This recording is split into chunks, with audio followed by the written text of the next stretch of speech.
再来讲一寡点伫咧世界各国他乡外里的台湾人，近来3个月，逐礼拜拢利用电脑镜头视讯连线，直接开讲一摆，训练讲台湾话。因为对英国有的伫法国，嘛有的按随时上线，互相约束的时间若到，空中的台语教室就准时开始。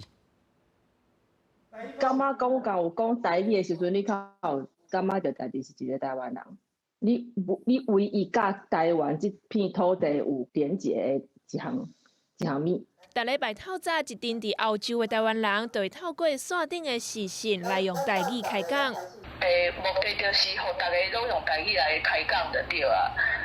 提供互大家有一个会当讲台语的环境。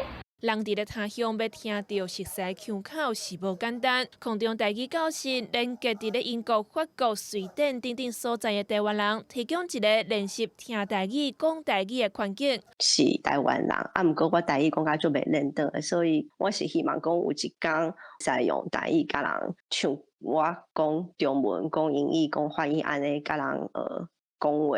澳洲因为疫情锁国封城，颠倒互各地台湾人逐礼拜来线顶约会已经3个月啊！伫台湾加入讨论的林建廷表示，正佩服因的行动力。出去澳洲，出去甲什么所在，我想要讲，我感觉讲，这真好，爱遮尔认真吼，去招人啊，敲时间，这互我感觉讲，我若会当参加，尽量想要甲因加讲2句啊。其实，伫这款线顶的台语讨论进前，英国的 Manchester 逐个月捌拢会办语言交换活动，互各国的人做伙来学中文、讲台语。我少年的是来英国。大家好，我是台湾人，但是我的台语无认得。接落来，空中台语教室把规划一系列的线顶课程，突破各个无共时间的障碍，做伙为罗马拼音开始学起，就是要甲台语的基础拍好在。大家把期待疫情过去，会当恢复实体的语言交换活动。记者尤伟珍、林坤明台北报道。